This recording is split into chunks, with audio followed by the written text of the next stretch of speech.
नमस्कार बच्चों। आज का ये जो व्याख्यान है ये थर्ड ईयर के बच्चों के लिए है और इसमें हम सेकंड पेपर से संबंधित जो सिलेबस है उसमें हम कहानी संचयन में संकलित जो कहानी है प्रथम कहानी उसने कहा था है कि मूल संवेदना के बारे में आपसे बातचीत करेंगे। इसमें आपका जो कहानी संचयन है उसमें लगभग 9 कहानियाँ संकलित हैं। तो आज हम उसी क्रम में सबसे पहली कहानी उसके बारे में आपसे बातचीत करेंगे। तो जो कहानी का शीर्षक है उसने कहा था और कहानी के लेखक हैं चंद्रधर शर्मा गुलेरी। आपको संक्षेप में लेखक का परिचय भी दे देती हूँ मैं। इनका जन्म 1884 ईस्वी में हुआ था और मृत्यु हुई थी 1922 ईस्वी में। हिंदी गद्य को गौरवपूर्ण बनाने में गुलेरी जी का महत्वपूर्ण योगदान रहा है और गुलेरी जी बुद्धि और प्रतिभा का अद्भुत सामंजस्य या कह सकते हैं कि बुद्धि और प्रतिभा का अद्भुत सामंजस्य का जीता जागता प्रमाण गुलेरी जी हैं। विविध विषयों के ये ज्ञाता भी थे और भाषाओं के संबंध में जहाँ तक बात है ये अंग्रेजी, फ्रेंच, जर्मन और लैटिन भाषा के ज्ञाता थे। चंद्रधर शर्मा गुलेरी ने 3 कहानियाँ ही लिखी थी। उसमें है सुखमय जीवन, बुद्धू का कांटा और उसने कहा था। आज हम यहाँ उसने कहा था है कहानी के बारे में आपसे बातचीत करेंगे। तो इस तरह से हम अब अपनी कहानी को प्रारंभ करते हैं। उसने कहा था। इस कहानी की विषय वस्तु के बारे में भी आपको थोड़ी सी बात बता देती हूँ मैं। इसमें युद्ध का सजीव चित्रण, युद्ध के तनाव को कम करने के लिए हास्य संवादों का प्रयोग, बाल्यावस्था का आकर्षण, विपरीत परिस्थितियों में भी साहस का परिचय, बुद्धि कौशल के द्वारा साहब के भेष में आए शत्रु को पहचान लेना है। तो अब यहाँ पर हम थोड़ा सा शुरुआत करते हैं। उसी क्रम में हम आपसे कहना चाहेंगे कि उसने कहा था है गुलेरी जी की सर्वश्रेष्ठ कहानी है और गुलेरी जी की कीर्ति का आधार स्तंभ है। बीबीसी के सर्वेक्षण में उसने कहा था है न सिर्फ प्रेम कथाओं बल्कि हिंदी की 10 बेमिसाल कहानियों में भी शामिल है। इसके लिखे जाने के 100 साल बाद भी आज जब हिंदी की प्रेम कहानियों का जिक्र होता है तो बहुतों की स्मृति में सबसे पहले उसने कहा था का नाम आता है। इस कहानी के संदर्भ में आलोचक नामवर सिंह का कहना है, उसने कहा था है कहानी का समुचित मूल्यांकन होना बाकी है। नामवर सिंह के अनुसार अभी इसे और पढ़े जाने और समझे जाने की जरूरत है। कोई भी रचना तभी अमर होती है जब वह पाठकों को बार बार पढ़ने के लिए प्रेरित करती है। उसने कहा था है इस कसौटी पर खरी उतरती है। ये कहानी इस अर्थात उसने कहा था है कालजयी और एक तरह से अपने पीछे कहानियों के लिए एक मील का पत्थर साबित होती है। कहानी में लेखक ने लहना सिंह के चरित्र के माध्यम से निश्चल प्रेम, प्रण पालन, त्याग, भावना, देश प्रेम और वीरता के भावों को एक साथ अभिव्यक्त किया है। तो यहाँ पर हम थोड़ा सा आपको बता देते हैं कि इसके जो प्रमुख पात्र हैं वो हैं लहना सिंह, सूबेदारनी और वजीरा सिंह। तो सबसे पहले हम यहाँ पर थोड़ा सा लहना सिंह के चरित्र के बारे में बात कर लेते हैं। वैसे इस पूरी कहानी की जब हम मूल संवेदना पर चर्चा करेंगे तो आपको हम कहानी में क्रमशः प्रारंभ, मध्य और अंत में लहना सिंह के चरित्र की बातों के बारे में आपको बताते चलेंगे। तो यहाँ पर हम देख रहे हैं कि लहना सिंह जो थे उनमें देश प्रेम, वीरता और निश्चल प्रेम, त्यागमयी प्रवृत्ति, साहस, बुद्धिमत्ता ये सारे गुण देखने को मिलते हैं। और लहना सिंह जो से सूबेदारनी का संबंध 23 बरस पुराना है, जब वे अमृतसर के बाजार में मिले थे और एक घटना में लड़के ने खुद तांगे के पहिए के नीचे होकर लड़की की जान बचाई थी। अक्सर बाजार में सामान लेने आने के दौरान लड़का और लड़की से अक्सर पूछता था कि तेरी कुड़माई हो गई और लड़की अक्सर अक्सर शर्मा जाती। पर एक दिन लड़की ने कह दिया हाँ हो गई और यह सुनते ही उसने एक लड़के को अर्थात उस 12 वर्षीय उस बालक ने एक लड़के को नाली में धकेल दिया और एक कुत्ते पर पत्थर मारा। ये कहीं ना कहीं एक उसका जो प्रेम था और उसको लगा कि वह लड़की जो अक्सर उससे पूछता था कि तेरी कुड़माई हो गई, तो उसको कहीं ना कहीं एक आकर्षण था, लगाव था पर अचानक जब लड़की कह देती है कि हाँ हो गई, तो प्रतिक्रिया स्वरूप वो कुत्ते को पत्थर मारता है। 12 साल के उस बच्चे की मन स्थिति के बाद कहानी जो है उसके में मध्य कहानी जो प्रारंभ हुई है उस और कहानी के मध्य में एकदम अचल ऐसा बड़ा रिक्त रिक्त सा हो जाता है या एक खालीपन सा आ जाता है बचपन से लेकर कहानी के मध्य में। और अचानक ही वहाँ से जो कहानी है वो युद्ध के मैदान तक एक लंबी छलांग लगाती है। कहानी में लहना सिंह अपने बाल प्रेम के लिए अभूतपूर्व त्याग करता है। युद्ध और प्रेम इस कहानी के दो कोण हैं। अमृतसर की गलियों से होती हुई यह कहानी सीधे विश्व युद्ध के मोर्चे पर पहुंचती है। इस कहानी में प्रेम से ज़्यादा युद्ध का वर्णन है।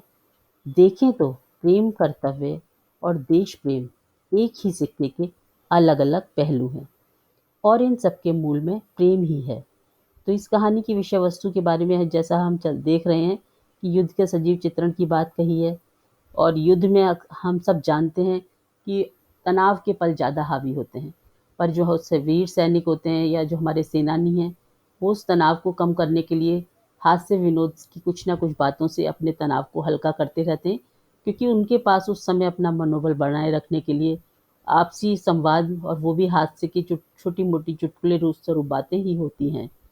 तो इस कहानी में हमें ये देखने को मिलता है बोधा सिंह या वजीरा सिंह या जो लहना सिंह है उनके मध्य आपसी बातचीत। तो लहना सिंह का भी एक छोटा सा सपना रहा है वैसे इस कहानी में देखा जाए, और वह बहुत सीधा सरल सच्चा जीवन जीने का पक्षधर था। लहना सिंह भी एक सपना देखता है कि नदी किनारे अपने गांव में आम के पेड़ के तले भाई की गोद में प्राण त्यागे, पर वह प्राण त्यागता है अनजान देश में, अपने बाल प्रेम और प्रेमिका के वचन की रक्षा करते हुए। सूबेदारनी के सुहाग और बच्चे को तो वह बचा लेता है पर अपने प्राण हार जाता है। तो यहाँ पर ही आप हम लहना सिंह के चरित्र के माध्यम से देखते हैं, समझते हैं कि वह कितना वचन का पक्का था। अपने प्राणों की बाजी लगाकर भी अपने दिए हुए बचपन के जो आकर्षण था और सूबेदारनी से जब वह मिलता है और उस वचन का पालन करने से बिल्कुल पीछे नहीं हटता है। यहाँ पर हम एक और लहना सिंह के चरित्र की एक विशिष्टता की ओर इंगित करेंगे। वह है उसमें नायक नायक के गुण की, यानी नायक होने की सारी जो खूबियाँ थीं वह लहना सिंह में कूट-कूट कर भरी थीं। वचन की खातिर अपने प्राणों, सपनों, परिवार की परवाह न करते हुए मृत्यु का वरण कर लेता है और जर्मन सैनिक को अपनी बातों में उलझाकर मार भी देता है। यानी वह अपने बुद्धिमान होने का भी परिचय देता है। तो जैसा कि शास्त्र में नायक की कल्पना की गई है कि वह सकारात्मक गुणों से भरा हुआ होता है और प्राणों की बाजी लगाने से तनिक भी पीछे नहीं हटते हैं, वैसा ही कुछ परिचय लहना सिंह भी देते हैं। ढेर सारे चरित्रों के बीच इस कहानी में 3 पात्र ही प्रमुख हुए हैं। पहला तो हम कह सकते हैं कि लहना सिंह है, दूसरा सूबेदारनी है और तीसरा वजीरा सिंह है। लहना सिंह के चरित्र ने अपने बाल प्रेम को सूबेदारनी के साथ अमर बना दिया है।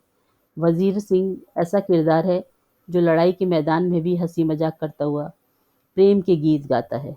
सूबेदारनी बिना किसी नाम की पारंपरिक नायिका की छवि के मामले में देखें तो वह आधुनिक ही है, परंपरागत नायिका की छवि से वो काफ़ी दूर है और हम वह प्रेमी को सामने पाकर अपना परिचय नहीं छिपाती है और न ही चुप रहती है। वह आधुनिक बोधता का आभास कराता है और इस तरह आधुनिकता बोध के साथ-साथ कहीं न कहीं नायिका के स्वार्थी होने का भी एक हल्की सी झलक हमें दिखाता है कि वह भूल जाती है कि वह सूबेदार से लहना सिंह से किस तरह के वचन का पालन करने को कह रही है। तो यहाँ कहीं न कहीं हम सूबेदारनी के आत्मस्वार्थी होने के बात को देख सकते हैं, समझ सकते हैं। और सूबेदार जो लहना सिंह है वो प्रतिदान में कुछ भी नहीं माँगता है, क्योंकि वह बचपन में जो अ, अब छिपा हुआ प्रेम था उसके हृदय में, वह उसके का प्रतिदान स्वरूप अपने प्राणों को भी गँवा देता है। कहानी की भाषा की जहाँ तक हम बात करें, तो जो कहानी की भाषा है, वह बिल्कुल बोलचाल की भाषा है और वह भाषा वातावरण को एकदम सजीव कर देती है। जैसे ये पंजाब के प्रांत की कहानी है, तो यहाँ पर पंजाबी शब्दों का प्रयोग इसे एक अलग ही पहचान देता है। जहाँ तक कहानी के प्रतिपाद्य तथा शिल्प की दृष्टि से यह एक अनूठी कहानी है, और कथानक की दृष्टि से देखें तो कहानी का आरंभ आकर्षक, विकास का मध्य भाग विश्वसनीयता से ओतप्रोत है, और अंत जो है या अंत यानी करुणापूर्ण और संवेदना से भरपूर है। तो कहानी में प्रारंभ, मध्य, अंत तीनों में कहीं न कहीं हम देखते हैं कि कोई महत्वपूर्ण जो कहानी है अपना संदेश देती है। और कहानी में पूरी कहानी जो है वो लगातार एक तरह से रोचकता बनाए रखती है, तारतम्य बनाए रखती है, और पूरी कहानी में एक गति है जो पाठक को बरबस उसको पढ़ने के लिए प्रेरित करती है। कहानी जो है कथा सूत्रों को एक दूसरे से जोड़ने में के साथ-साथ पात्रों की चरित्रगत विशेषताओं के उद्घाटन में संवादों की सफल अभिव्यक्ति होती रही है। वातावरण की दृष्टि से देखा जाए तो उसने कहा था कहानी पंजाब प्रांत के अमृतसर से लेकर विदेशी भूमि फ्रांस के युद्ध के वातावरण का सजीव अंकन करती है। पात्रों तथा परिस्थितियों के अनुसार भाषा का प्रयोग इस कहानी का शिल्पगत सौंदर्य दर्शाता है। इस तरह जो एक महत्वपूर्ण बात है उसको हम यहाँ पर ज़रूर आपके साथ साझा करना चाहेंगे, वह है ये कहानी पूर्वाभास अर्थात फ्लैशबैक का एक सफल प्रयोग हिंदी में पहली बार इस कहानी के माध्यम से हुआ था। तो इस तरह ये कहानी अपने शीर्षक उसने कहा था का सार्थक करती है, और जो कहानी है वो लगभग 1 शतक पुरानी होने के बाद भी आज भी पाठकों के प्रति अपना पूरा आकर्षण बनाए हुए है, और अपनी एक अलग पहचान छोड़ती हुई यह कहानी हिंद जो आधुनिक हिंदी कहानी है उसमें मील का पत्थर साबित होती है। तो इस तरह से हम देखते हैं कि जो उसने कहा था है कहानी, अगर कहानी की समीक्षा की दृष्टि से देखा जाए तो उसमें कथानक, पात्र और चरित्र चित्रण, संवाद और संवाद और कथोपकथन, देश काल और वातावरण, चरित्र चित्रण या भाषा शैली या उसका उद्देश्य, सारे ही जो कहानी के 6 तत्व हैं उनके आधार पर भी अपनी समीक्षा के तत्वों को ध्यान में रखकर एक तरह से बहुत ही सटीक और सफलतापूर्वक लिखी गई है। और इसकी मूल संवेदना जो कि अभी तक हमने चर्चा की उससे बिल्कुल स्पष्ट होती है कि इसमें प्रेम को, त्याग को और देश प्रेम के साथ-साथ युद्ध के वातावरण में किस तरह से प्राणों की बाजी लगाने से वीर सैनिक पीछे नहीं हटते हैं, उसका एक बहुत ही जीता जागता उदाहरण यह कहानी है उसने कहाता है, जिसको कहानीकार के जो प्रमुख पात्र है लहना सिंह, उसने पूरी शिद्दत से निभाया। तो इस तरह से हमने ये आज आपके सामने उसने कहाता है कहानी की मूल संवेदना मय पात्रों के चरित्र चित्रण के साथ आपके सामने प्रस्तुत की है। अब आप इस कहानी को अपनी पाठ्य पुस्तक से पढ़ेंगे तो और भी ये स्पष्ट हो जाएगी। धन्यवाद।